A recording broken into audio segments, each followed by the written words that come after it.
Hello everyone. Today we will be discussing psychiatry MCQs. So there's no particular topic from where these are taken. It's a mixed bags of topics and maybe later we can go topic wise, but for now let's dive into it. So the first question is all are first rank symptoms of schizophrenia except A. Audible thoughts. B. Thought broadcasting. C. Voices arguing or discussing or both. And D. Perplexity. So the answer is D. Perplexity. Okay, so I've given the reference after every answer in case you want to look up or read more. But let's just discuss this a little bit. So Schneider formulated some symptoms which he called as the first rank symptoms of schizophrenia because he considered them to be pathognomic of schizophrenia. That is, if these are present, then the diagnosis of schizophrenia becomes very, very strong. Okay, so he gave 11 symptoms, and I know this seems like a very long list, but don't worry, we'll just club them so that it's easy for us to remember. So we have three voices. The first three are voices. So first one is voices speaking out the patient's thoughts aloud. Then voices arguing, voices commenting. So we have three voices. Then let's go to 5, 6, 7. We have three thoughts. Okay, thought withdrawal, thought insertion, thought broadcasting. Then we have three made volition, made affect, made impulse. Okay, so uh, if we club these together, we can actually remember 9 of them very easily, and we're left with only two: somatic passivity and delusional perception. Okay, so this is how we remember. Maybe later in later lectures, we can discuss all of these in detail also. Now, the second question is Othello syndrome means. It means what? Delusion of control, sleep sickness, morbid jealousy, or delusion of doubles. So the answer is morbid jealousy. Okay, so there was a William Shakespeare's play called as Othello, and the underlying theme of this play was jealousy.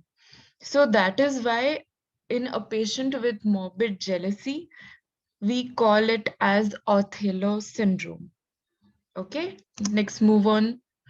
The following delusions are common in depression except, so all are present in delusion except delusion of poverty, nihilism, grandeur, or persecution. So these are all delusions. Which delusion is not present in depression? The answer is delusion of grandeur. Okay, so we'll look at them one by one. Delusion of poverty is basically, as the name suggests, that I'm very poor. So when you're in depression, when you're very depressed, you feel, even though you have money, you feel, oh, I'm very poor, nothing can happen. Nihilism is your body is rotting, your organs are rotting, you cease to exist. So this happens in a very severe form of depression. Delusion of grandeur means I have a lot of power, I'm the king of the world, I have a lot of money. So this is actually the exact opposite of depression. So this is not there in depression. And then there is delusion of persecution, that somebody is trying to harm me. So sometimes in depression, they feel that I've done something wrong, that's why somebody will harm me. So persecutory delusions are usually seen in schizophrenia, but can also be seen in depression. Okay. Now, the next question, schizophrenia term was coined by Eugene Bleuler, Emil Kraepelin, Sigmund Freud, or none of the above. The answer is Eugene Bleuler. Okay, so I've attached a picture also because sometimes they might give you a visual and ask you to identify the scientist. He's a very, very famous scientist because he coined the term schizophrenia.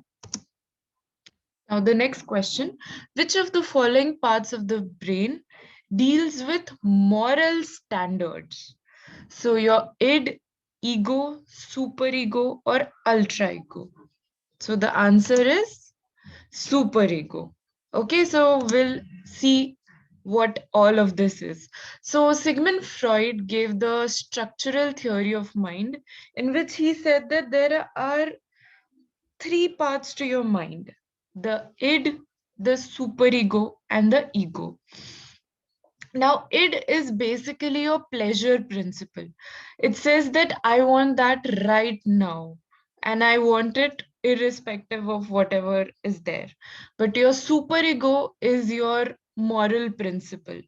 So it tells that, good people don't want things right now. We shouldn't do this. And your ego basically balances your id and superego. So I'll give you an example. Your id will say that I want a chocolate right now, but your superego will say that no, you are on a dieting and sugar is bad for your health, so you shouldn't take it. Now, ego will say, okay, you can have chocolate, but have a little bit of it so that it doesn't cause a lot of harm. So, this is how the balance is there. And this is your structural theory of mind. Now, let's go to the next question. Who coined the term psychiatry? So, who was it? Who was it? John Wire, John Rale, John Connolly, or Philip Pinel?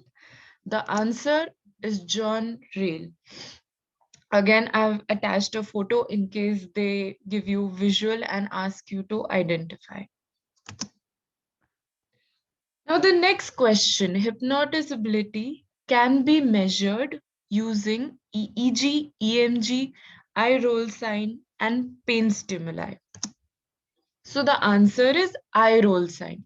So they're trying to ask you that when you're trying to hypnotize somebody, how will you measure if the person or the patient is being hypnotized or not? So that is your hypnotizability, that how much can the person be hypnotized, is the person being hypnotized. So this is the eye roll sign. We have score from 0 to 4, and this is how it is. Okay, so eye roll sign is for hypnosis. Now, the next question, all of the following are associated with better prognosis in schizophrenia except.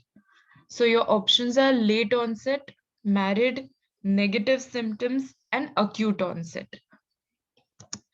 The answer is negative symptoms. Okay, so there's a table given in Ahuja. Let's go through this table.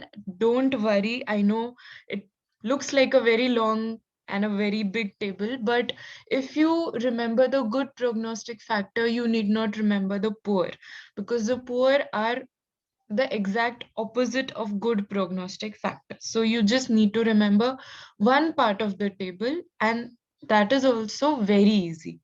So we'll look at the options one by one. First is acute or abrupt onset, then late onset, and a precipitating factor. So these three, if you can just remember, these three are related to onset. So if the onset is very acute or abrupt, if it is late, it occurs after 35 years of age, and the onset occurs after a stressor.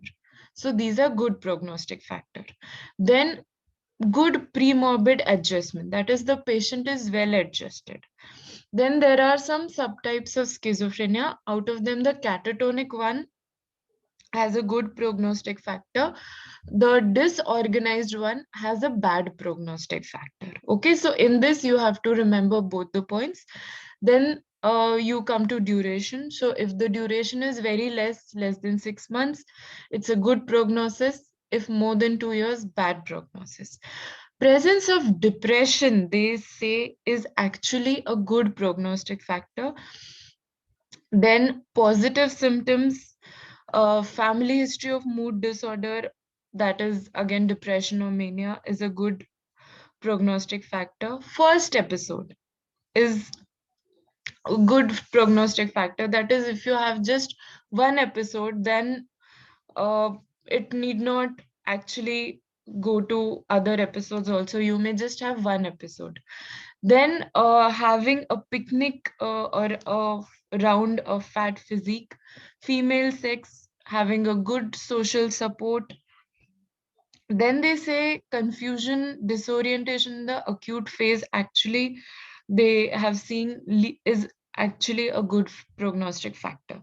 Then if the patient is given good treatment and a response to the treatment is also good, and the treatment actually occurs in outpatient department, that is, you don't need to hospitalize the patient, then the prognosis is good. And a normal CT scan, no neurological findings, also is a good prognostic factor. Okay, so these are the good and bad prognostic factors in schizophrenia. Okay, so last question for today.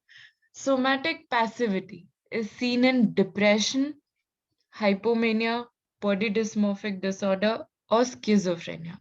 The answer is schizophrenia, because we had seen that it is a first rank symptom of schizophrenia. This is from our first question, and we've come a full circle. We have discussed the Snyder's first rank symptoms of schizophrenia. And with this, we close for today. And thank you so much for listening.